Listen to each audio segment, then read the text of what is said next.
Morning students.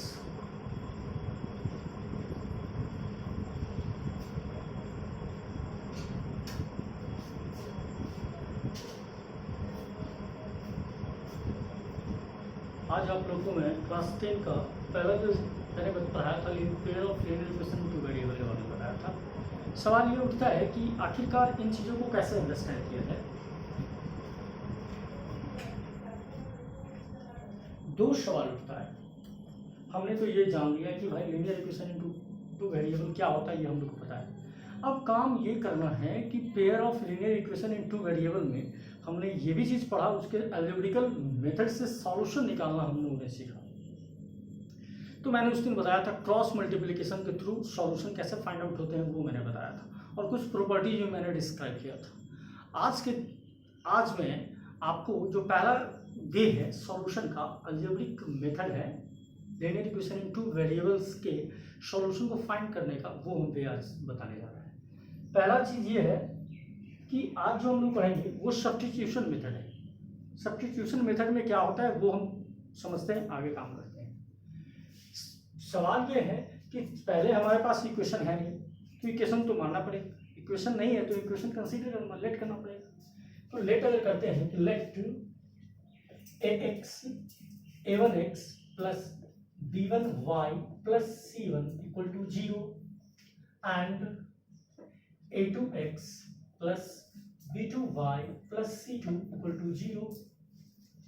ये first, ये second. Be two equations in two variable, ठीक है। यहाँ पे हम लोग ने ये सीख लिया। अब आज हम लोग पढ़ेंगे क्या कि सब्स्टिट्यूशन मेथड कैसे इसको फाइंड आउट करते हैं। इसके वैल्यू को एक्स, सॉल्यूशन का मतलब क्या है कि एक्स और वाई की वैल्यू को फाइंड करना। दो पेयर है, मतलब एक इक्वेशन क्या है a1x plus b1y plus c1 equal to 0, दूसरा है a2x plus b2y plus c2 equal to 0। ये दूसरा इक्वेशन। अब हम लोग को फाइंड करना है सॉल्यूशन। तो सॉल्यूशन फाइंड करने के लिए आज जो मेथड हम लोग पढ़ने चाह रहे हैं वो है सब्स्टिट्यूशन मेथड, ठीक है। आज का मेथड ये हम लोग अभी ये पढ़ेंगे, इसके बाद वाले भी मेथड पढ़ेंगे, पहले ये मेथड पढ़ लेते हैं। करना क्या होता है, कैसे हम सॉल्व करते हैं इसको देखिए। आप क्या करो, गौर से सुनो, आप क्या करो कि किसी भी वेरिएबल को डिपेंडेंट बना दो और किसी भी वेरिएबल को इंडिपेंडेंट बना दो, दोनों इक्वेशन। लेकिन याद रखना है केवल एक ही वेरिएबल को आपको इंडिपेंडेंट बनाना है, दोनों में से कोई एक आप कर सकते हैं। इंडिपेंडेंट कहने का मतलब क्या है कि जो वैल्यू आप खुद से पुट करते हो। क्या, थोड़ा सा इसका हम रिव्यू दे देते हैं। जैसे मान लो कि x plus y equal to 7 और x minus y equal to 4, sorry x minus y equal to 1, ये मैंने दे दिया। अब आपको इंडिपेंडेंट बनाना है तो x इक्वल टू क्या कर सकते हैं 7 माइनस वाई। तो ये यहाँ पर क्या हो गया, यहाँ पे y जो हो गया इंडिपेंडेंट हो गया, और ये जो x हो गया ये क्या हो गया डिपेंडेंट हो गया। ठीक उसी तरह से अगर इसमें करते हैं तो x इक्वल टू क्या होगा 1 प्लस वाई। यहाँ पे y क्या हो गया इंडिपेंडेंट हो गया, और ये वाला x क्या हो गया डिपेंडेंट हो गया। यही काम यहाँ भी करना है इस इक्वेशन में। तो इस इक्वेशन के लिए चेक करते हैं। अगर आपके पास दिया हुआ है a1x plus b1y plus c1 equal to 0। अब आप चाहते हैं कि इसको डिपेंडेंट बनाना या इंडिपेंडेंट बनाना चाहते हैं तो उस साइड करना होगा। अगर डिपेंडेंट बनाना चाहते हैं तो इस साइड करना होगा। इसको आप इंडिपेंडेंट बनाना चाहते हो तो आप करोगे क्या, a1x इक्वल टू क्या करोगे माइनस b1y माइनस c1, ठीक है। अभी भी यहाँ पर x के साथ a1 लगा हुआ है, तो करना क्या होगा, बिल्कुल इसके जैसे फ्री करना होगा। तो x इक्वल टू क्या लिखना पड़ेगा minus b1y minus c1 by a1, ठीक है। अब बिल्कुल ये क्या हो गया डिपेंडेंट हो गया, ये क्या हो गया डिपेंडेंट हो गया, और ये वाला जो y है ये क्या हो गया इंडिपेंडेंट हो गया, ठीक है। जैसे मैंने वहां पे बताया था वही काम यहाँ पे। अब क्या करते हैं, पहला काम क्या करते हैं, किसी भी इक्वेशन को आप इसको भी कर सकते थे, या तो इसको कर सकते थे नहीं इसको कर सकते। उसके बाद क्या करते हैं, अब ये जो सब्स्टिट्यूट का मतलब क्या है, रखना, उसके जगह पे डालना। अब सब्स्टिट्यूट कर दीजिए क्या कर दीजिए, put x equal to minus b1 y minus c1 by a1 in equation किसमें, सेकंड, क्योंकि पहले को आपने तोड़ा है, आपने फर्स्ट को ब्रेक किया है, तो किसमें पुट करना पड़ेगा, सेकंड में पुट करना पड़ेगा, सेकंड में पुट किया। तो x के ऊपर क्या डालेंगे भाई, a2 तो पहले से है, अब x के ऊपर क्या डालेंगे, minus b1y minus c1 by a1 bracket के अंदर में, फिर उसके बाद plus b2y plus c2 equal to 0। अब यहाँ देखो, अब यहाँ पे आप मल्टीप्लाई करो, यहाँ पे क्या करो, मल्टीप्लाई करो, क्योंकि ये भी y वाला टर्म है, ये भी y वाला टर्म है, तो इसको मल्टीप्लाई करो, उसके बाद देखो क्या होता है।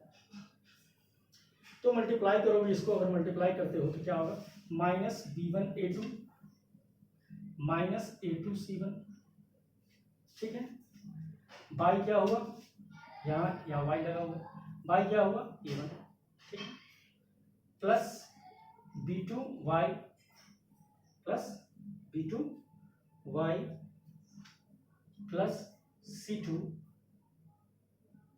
Equal to 0। अब याद कीजिए, आपको मैंने एक चीज बताया था, याद होगा कि a प्लस बी बाई अगर c हो तो a by c plus b by सी, ब्रेक करते हैं इस तरह से, ठीक वही काम यहाँ कीजिए, यहाँ पे भी क्या कर दीजिए, minus b1 a2 by a1 y minus a2 c1 by a1 plus b2y plus c2 equal to 0। अब यहाँ पे आप क्लियर हो रहे हैं कि यहाँ से और यहाँ से आप कॉमन ले सकते हो, इस दोनों जगह से आप कॉमन ले सकते हो, और ये वाला जो टर्म है, जो कांस्टेंट टर्म है, ये भी कांस्टेंट टर्म है, उसको उस साइड आने दे सकते हो। ये जो y है, यहाँ भी y है, तो आप कॉमन ले सकते हो, और ये वाला जो कांस्टेंट टर्म है, ये वाला जो कांस्टेंट टर्म है, उसको आप उस साइड आने दो। चलो अब कॉमन लेते हैं, y कॉमन लेते हैं तो क्या बचा भाई, y अगर कॉमन लेते हैं तो बचेगा क्या, minus b1 a2 by a1, उसके बाद प्लस b2, और यहाँ पे क्या आ गया y, और ये इधर माइनस में है तो इधर आएगा तो क्या होगा प्लस में, a2 c1 बाई a1, और ये वाला प्लस में है तो ये वाला किधर आएगा, ये वाला क्या आएगा, माइनस में आएगा, माइनस क्या होगा c2, ठीक है। ये वाला यहाँ भी y था, यहाँ भी y था, y कॉमन ले लिया, ये वाला माइनस में था, इक्वल टू किधर आएगा तो प्लस में आ जाएगा, ये वाला अगर प्लस में था तो माइनस किधर है तो माइनस में आ जाएगा, ठीक है। अब यहाँ पे कुछ कैलकुलेशन करने की जरूरत पड़ रही है, यहाँ पे कुछ कैलकुलेशन करने की जरूरत पड़ रही है, तो कैलकुलेशन करते हैं हम लोग, कैलकुलेशन करते हैं तो क्या होगा, पहले इसका एलसीएम कितना होगा, a1 एलसीएम हो जाएगा, minus b1 a2 plus a1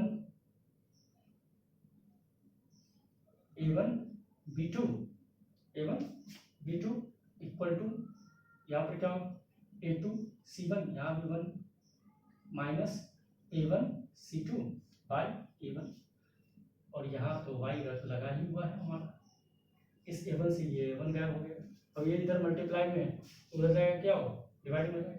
अब इसको एक चीज देखिए, यहाँ माइनस है तो इसको आप लिख सकते हैं a1 b2 minus a2 b1 लिख सकते हैं, ठीक है।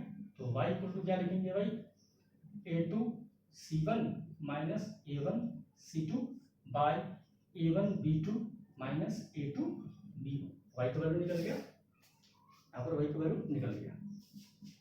फिर से इसको हम रिकैप कर दें, थोड़ा समझिएगा इस बात को, बहुत ही बारीकी से समझिए। हम लोग जो अभी पढ़ रहे हैं substitution method of the way of finding solution of pair of linear equation through substitution method, इस मेथड से हम लोग निकालना सीखे हैं। क्या सीखना है इसमें भाई, तो इसमें सबसे पहले आपके पास जो गिवन इक्वेशंस हैं, हमारे पास तो नहीं था, तो हमने इक्वेशन लिया क्या, a1x plus b1y plus c1 equal to 0, दूसरा इक्वेशन लिया मैंने a2x plus b2y plus c2 equal to 0। अब सवाल ये आता है कि हमको सब्स्टिट्यूशन मेथड में सॉल्व करने के लिए हमने बताया आपको कि आपको यहाँ पर कन्वर्ट करना होता है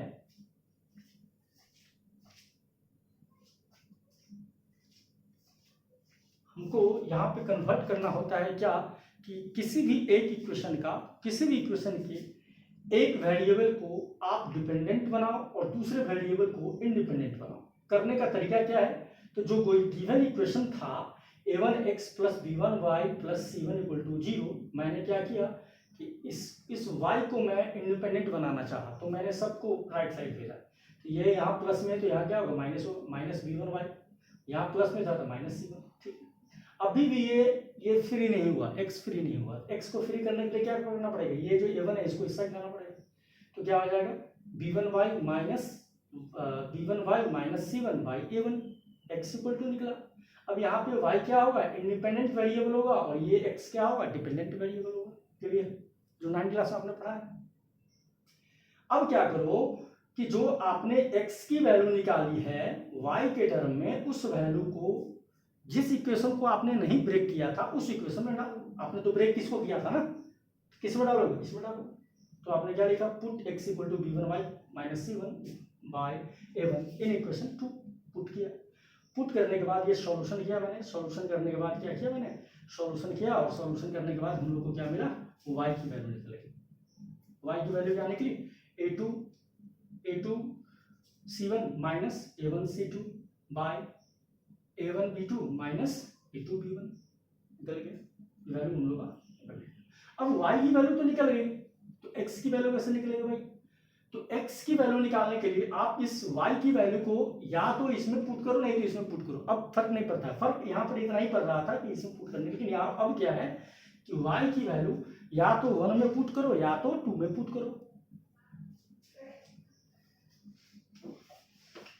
अब हम लोग करते क्या है कि पुट करते हैं y की वैल्यू को इन इक्वेशन 1, पुट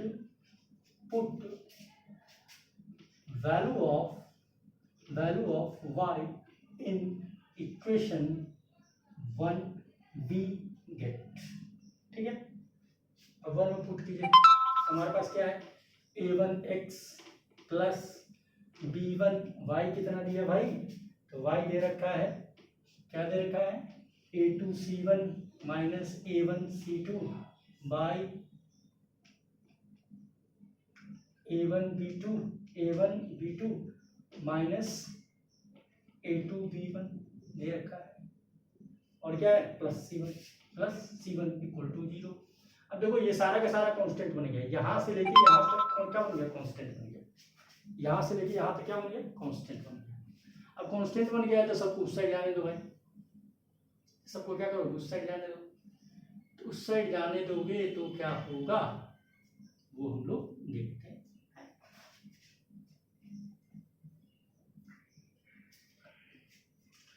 अब उस साइड जाने दोगे तो क्या होगा उसको देखते हैं। a1x इक्वल टू क्या हो जाएगा,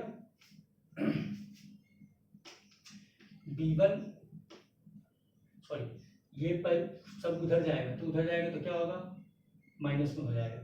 तो माइनस में क्या हो जाएगा, b1 और क्या a2c1 माइनस a1c2 बाई कितना a1b2 माइनस a2b1 ये रहा, और फिर ये माइनस कितना c1 बाई 1, कोई दिक्कत नहीं।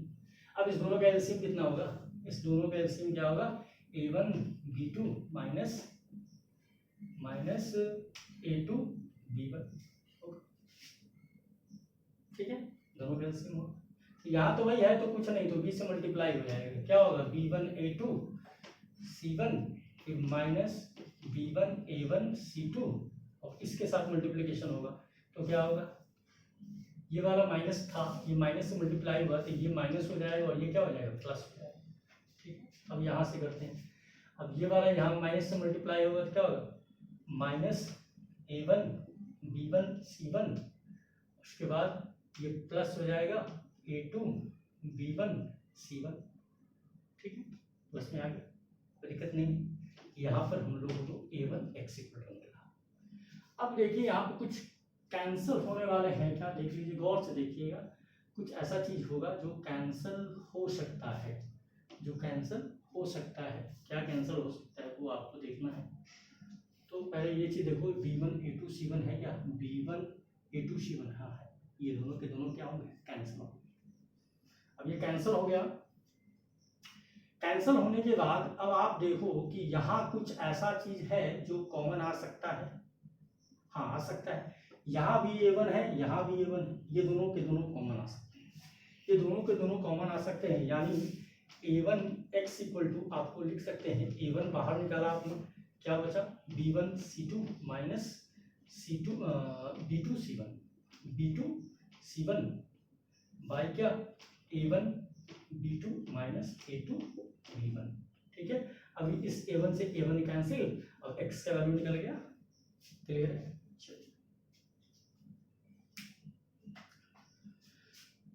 चलिए स्क्रीनशॉट लीजिए और आगे आगे बढ़ते हैं।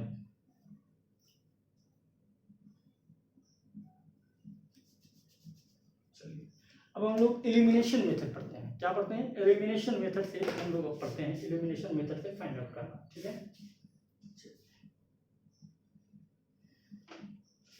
सब्स्टिट्यूशन मेथड पढ़ा, उसके बाद हम लोग एलिमिनेशन मेथड पढ़ते हैं।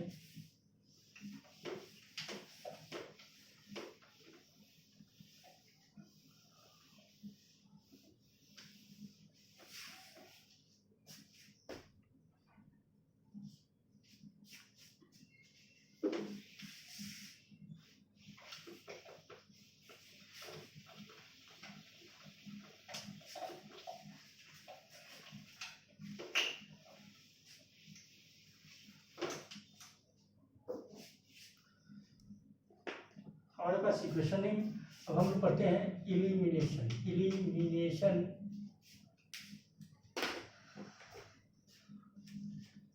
Elimination elimination method. ठीक है, इसमें करते क्या है वो आपको अभी तुरंत बता रहे हैं।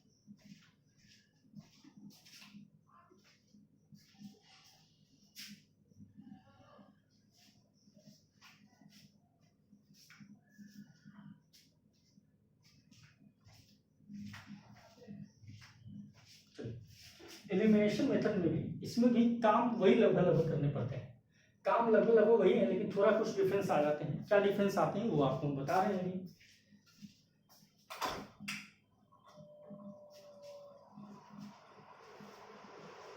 सवाल है कि इस इक्वेशन में हमारे पास अगर सॉल्यूशन करने के लिए हमारे पास कोई इक्वेशन नहीं है तो हम लोग फिर वही काम करेंगे, इक्वेशन को लेंगे, लेट करेंगे, इक्वेशन को लेट करना पड़ेगा तब जाके हम इसको करेंगे। ठीक है, तो इक्वेशन को लेट करते हैं, उसके बाद हम एलिमिनेशन मेथड की ओर आगे बढ़ते हैं।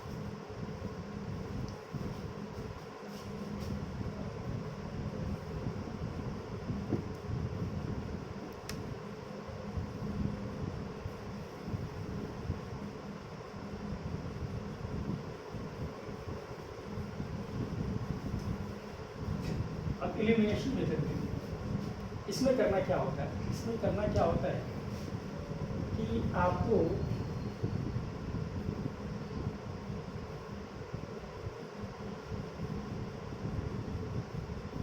करना क्या होता है, मेक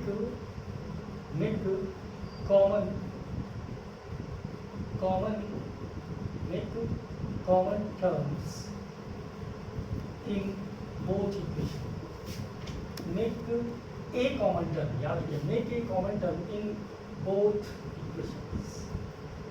अब भाई क्या होगा भाई, make common terms in both equation, ये कैसी बात है भाई? ये थोड़ा समझिएगा, थोड़ा समझ में आ जाएगा। कॉमन कहने का मतलब क्या है कि चलो इसकी बात कर रहे हैं, इस टर्म की बात कर रहे हैं, तो यहाँ पे हम जो बात करते हैं ये और ये कॉमन नहीं कॉमन, बिल्कुल नहीं। लेकिन अगर बताओ कि यहाँ अगर ये दोनों कॉमन नहीं है, ये A1x और A2x कॉमन नहीं, बिल्कुल अलग अलग चीज़ है। यहाँ A1 है, यहाँ A2, बिल्कुल अलग अलग चीज़ है। लेकिन अगर मैं चाहूँ कि इन दोनों को कॉमन करना तो कैसे कॉमन कर सकता हूँ? आपका ब्रेन क्लियर है इस सर, अगर यहाँ पर A2 मिल जाए और यहाँ पे A1 मिल जाए तो A1 A2x A1 A2x। Clear है? यानी आपका दिमाग पहले नहीं क्लियर हो गया कि इस टर्म में A2 से मल्टीप्लाई कर दीजिए और इस टर्म में A1 से मल्टीप्लाई कर दीजिए, कॉमन। अगर इसकी बात करते हैं, जैसे देखिए यहाँ B1y और B2y बिल्कुल अलग अलग है, तो अब इसमें अगर कॉमन करने की बात है तो कैसे कॉमन होगा? तो यहाँ पे भी कहेंगे सर यहाँ B1 बैठा दीजिए और यहाँ B2 बैठा दीजिए और यहाँ सर B1 बैठा दिए, तो B1 B2y दोनों के दोनों कॉमन। क्या सीखा आपने? यहाँ भाई B2 से मल्टीप्लाई करना होगा, यहाँ B1 से मल्टीप्लाई करना होगा। अगर इसकी बात करते हैं, इसकी भी कर सकते हैं, तो ये कॉमन तो नहीं है, तो यहाँ अगर C2 से मल्टीप्लाई कर दिया जाए, यहाँ C1 से मल्टीप्लाई कर दिया जाए, तब भी हो जाएगा। क्लियर? लेकिन इसको करने से कोई फायदा नहीं मिलेगा, इसको करने से कोई फायदा आपको नहीं मिलेगा, कॉम्प्लिकेशन बढ़ जाएगा। ठीक है, चलिए कंक्लूजन पॉइंट। तो आप किसको करना चाहते हो? वाई वाले का। we want to make common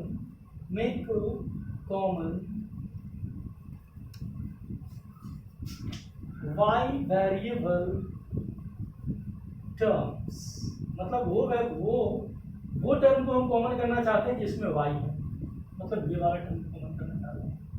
तो कॉमन करने के लिए क्या होगा, अभी तो सीखा कि कॉमन करने के लिए क्या करना पड़ेगा, जो दूसरे वाले का y1 है उसको इससे मल्टीप्लाई करना है। ठीक है, तो क्या करते हैं इसको, तो क्या करेंगे, multiply equation first by b2 and equation second by b1 respectively, and subtract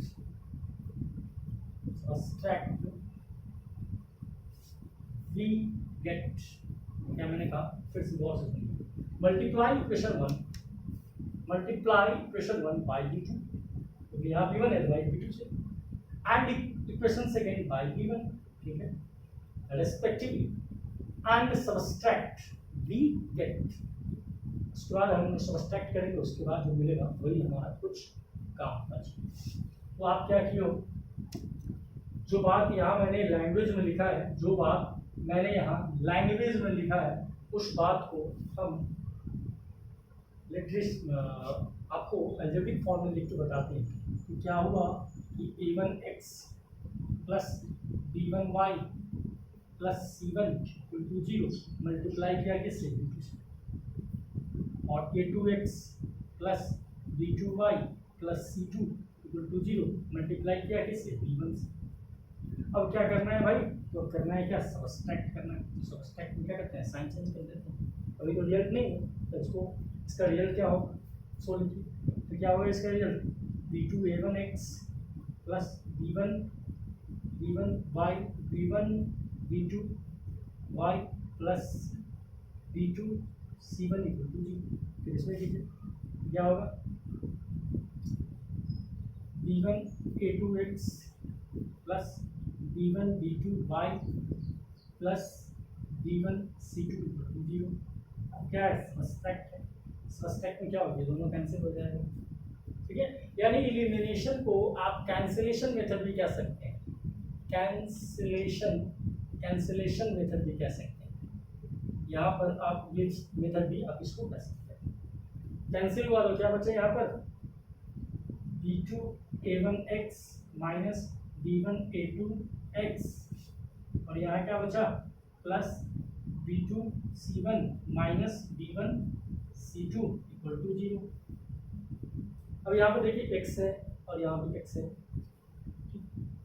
यहाँ भी x है, यहाँ भी x है, ठीक है।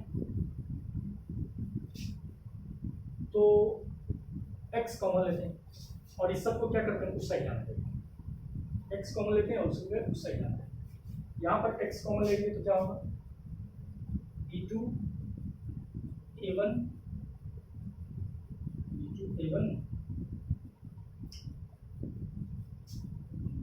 माइनस b1a2 इंटू x, और इधर आएगा तो क्या होगा, इधर आएगा तो क्या हो जाएगा, b1c2 माइनस b2c1, ठीक है। और x इक्वल टू क्या हो जाएगा, b1c2 minus b2c1 bye b2a1 minus b1a2, निकल गया x का वैल्यू निकल गया ना। अब x का वैल्यू निकल गया, इसके बाद x का वैल्यू निकलने के बाद आप फिर वही काम करो, फिर क्या करो, या तो 1 में पुट करो नहीं तो 2 में पुट करो। आपको निकल जाएगा रिजल्ट, ठीक है। Put x equal to b1 c2 minus b2 c1 by b2 a1 minus b1 a2 in equation 1 और 2 बी नेट सॉल्व कर लीजिए, तब आपको y का वैल्यू निकल जाएगा, ठीक है। तब जाके क्या होगा, y का वैल्यू आपको निकल जाएगा, y का वैल्यू निकल जाएगा, क्या निकलेगा, a1 c2 minus a2 c1 और नीचे में आ जाएगा b2 a1 माइनस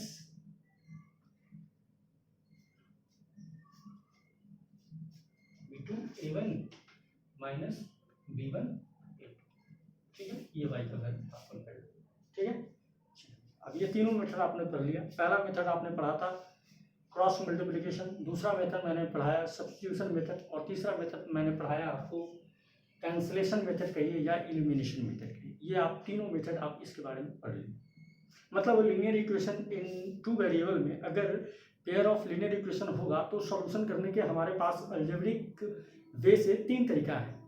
पहला तो मैंने बताया था क्रॉस मल्टीप्लिकेशन, दूसरा मैंने बताया इलिमिनेशन मेथड, तीसरा मैंने बताया सब्स्टिट्यूशन मेथड। मतलब ये तीनों तरीकाओं में से किसी एक वे का आप यूज करके उसका सॉल्यूशन निकाल सकते हैं। सॉल्यूशन का क्या मतलब है ये भी मैंने बताया था। Pair of linear equation in two variable के सॉल्यूशन का मतलब क्या है ये भी मैंने आपको बताया, ठीक है।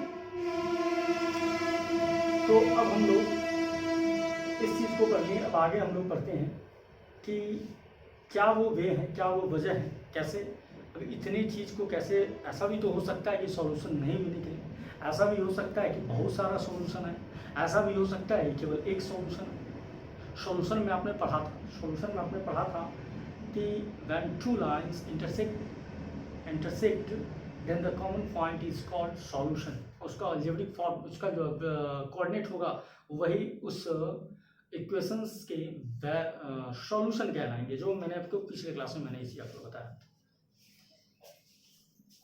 अब आगे हम लोग पढ़ते हैं कि क्या होता है, क्या वो तरीका है अलजेब्रिक वे से जो हम कह सकते हैं कि ज्योमेट्रिकल वे भी हम बता सकते हैं, ठीक है। उसके बारे में हम बताएं, ठीक है।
अब जो हम पढ़ने चल रहे हैं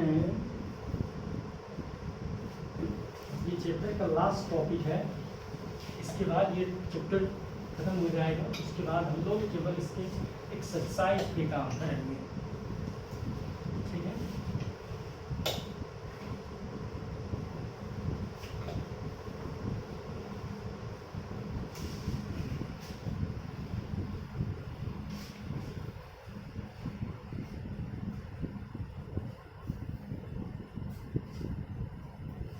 अब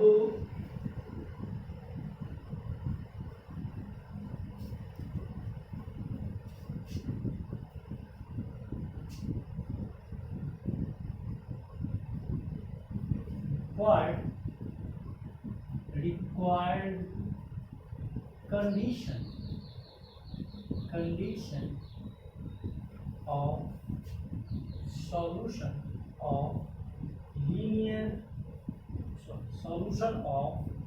pair of linear equations in two variables, ठीक है, क्या पढ़ रहे हैं? Required condition of solution of pair of linear equations in two variable. Solution find होने के लिए क्या क्या रिक्वायर्ड कंडीशन है वो हम आपको बता रहे हैं। ठीक है, तो इसमें दो तरह के रिक्वायर्ड कंडीशन आ जाता है, एक अलजेब्रा होता है और दूसरा क्या होता है? ज्योमेट्री का होता है। ठीक है, तो हम इसको दो पोर्शन में डिवाइड करते हैं, एक तरफ अल्जेब्रिक व्यू और दूसरा है ज्योमेट्रिकल व्यू। दोनों व्यू से आप इसको समझें।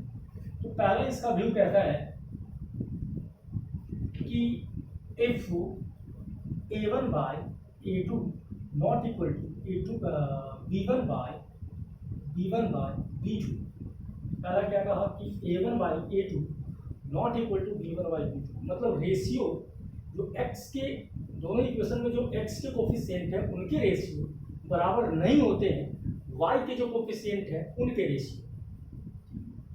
then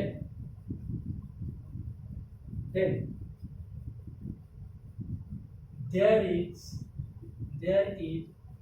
only one solution। there is क्या? only one solution। ठीक है, मतलब क्या? that means consist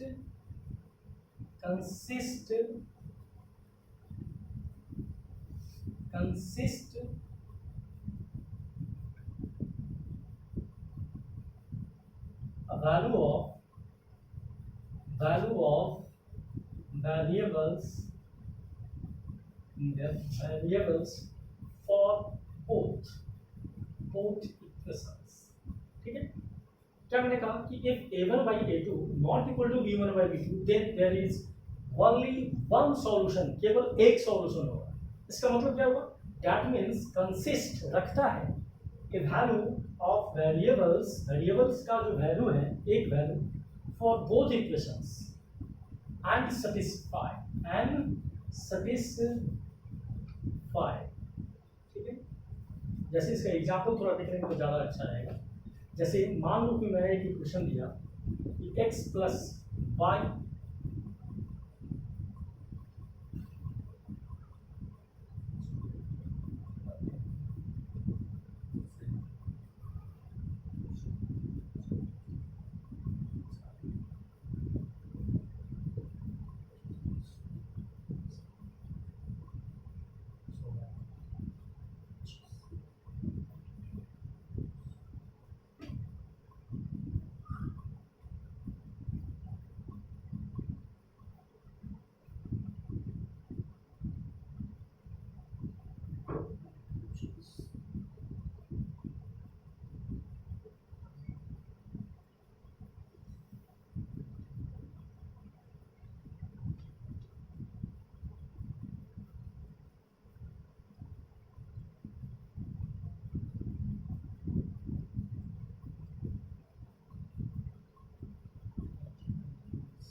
ठीक है, मैंने दो इक्वेशन लिया। मैंने एक इक्वेशन लिया 4x plus 3y equal to 25 और 5x plus 6y equal to 38। मैंने दो इक्वेशन लिया, एक इक्वेशन ये है और दूसरा इक्वेशन ये। अब आपके माइंड से क्लियर हो गया, अगर इस इक्वेशन पर फोकस करते हो तो a1 इक्वल टू 4 है, b1 इक्वल टू 3 है, और याद रखिएगा अगर ये इस साइड है तो माइनस लेना पड़ेगा, c1 इक्वल टू -25। याद रखिएगा कि अगर इक्वल टू उस साइड अगर कांस्टेंट है तो माइनस में लेना पड़ेगा। फिर इस इक्वेशन के लिए आप फोकस करते हो तो क्या होगा? a2 इक्वल टू 5 आएगा, b2 इक्वल टू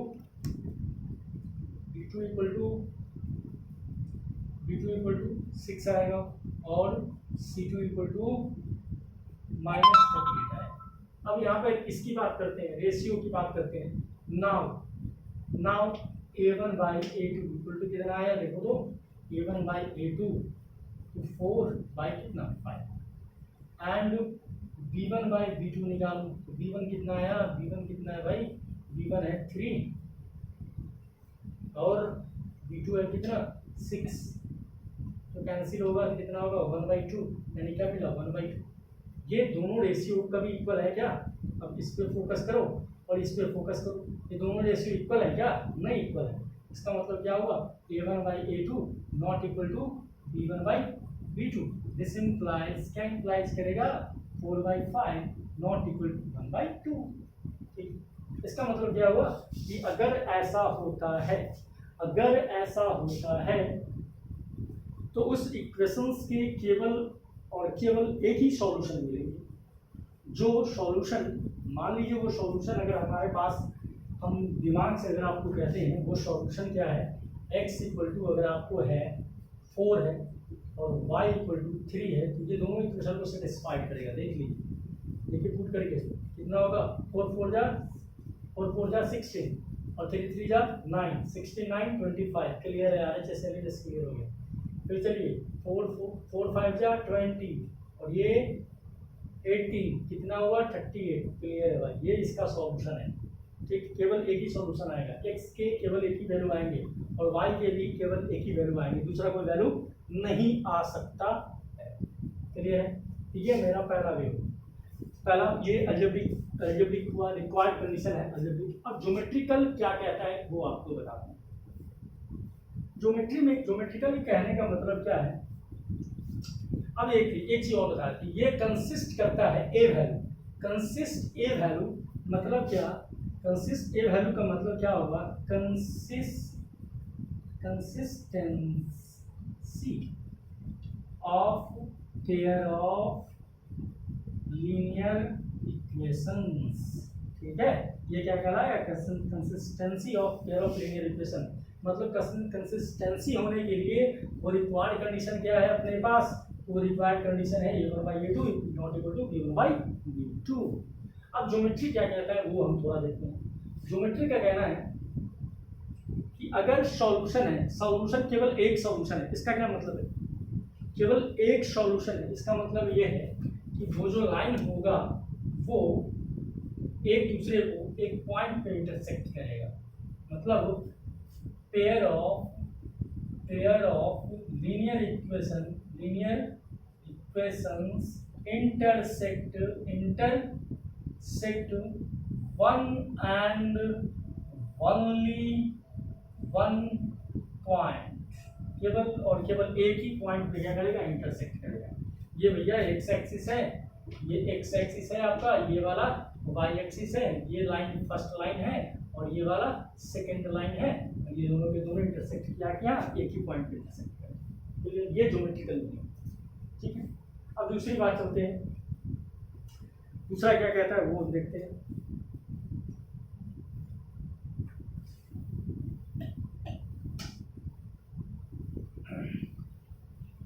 अब सेकंड वाला देख लीजिए, सेकंड वाले में क्या कहा गया है वो देखते हैं। सेकंड वाले में क्या कहा गया वो देखो। इसमें कहा गया कि इफ a1/a2 इक्वल टू हो जाए b1/b2 और not equal to c1/c2, not equal to c1/c2। अगर इक्वल टू हो मतलब ये वाला दोनों इक्वल टू हो जाए, ये इक्वल टू ना हो, ये इक्वल टू ना हो। कहीं कहीं पे होता क्या है कि ये बात नहीं भी लिखी रहती है, ये बात नहीं भी लिखी रहती है, सीधा लिखा रहेगा क्या कि if a1/a2 equal to b1/b2। याद रखिए, कहीं कहीं पे ये बात नहीं भी लिखी रहती है। अगर ये इक्वल टू है तो वो ध्यान रखना, हम लोग को ये चीज दिमाग में रखना है कि अगर ऐसा है तो क्या, तो होता क्या है कि देन both lines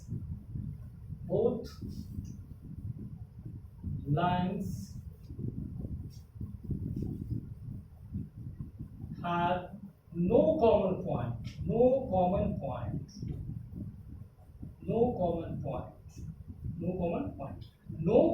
कहने का मतलब क्या है? that is both lines are parallel। क्या हो जाएगा? दोनों के दोनों लाइन क्या होंगे? पैरेलल हो जाएंगे। मतलब यहाँ मतलब नो कंसिस्ट